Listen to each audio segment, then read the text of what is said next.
आहे, वंचितांचे उद्धार करते. स्त्री शिकली तर समाज सुधारलेला वेग येईल या विश्वासावर तत्कालीन कर्मठ विचारांवर मात करत महात्मा ज्योतिबा फुले यांनी प्रथम आपल्या पत्नीला शिकवून स्त्री शिक्षणाची मुहूर्तमेढ रोवली. स्त्री शिक्षणाचे जनक म्हणजे महात्मा ज्योतिबा फुले. यांचा जन्म 11 एप्रिल 1827 रोजी झाला. महात्मा गांधीजींनी ज्यांचा खरा महात्मा म्हणून उल्लेख केला ते म्हणजे महात्मा गांधीजींनी ज्यांचा खरा महात्मा म्हणून उल्लेख केला ते म्हणजे महात्मा स्वातंत्र्यवीर सावरकर यांनी ज्यांचा उल्लेख केला ते म्हणजे महात्मा. घटनेचे शिल्पकार डॉक्टर बाबासाहेब आंबेडकर यांनी ज्यांना आपले गुरु मानले ते म्हणजे महात्मा.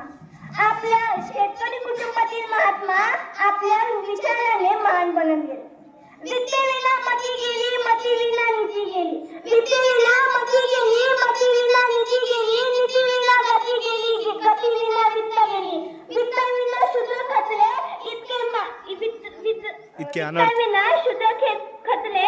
इतके अनर्थ एका अविद्येने केले, इतके अनर्थ एका अविद्येने केले. एवढे बोलून मी माझ्या भाषणास पूर्ण विराम देते. जय हिंद, जय महाराष्ट्र.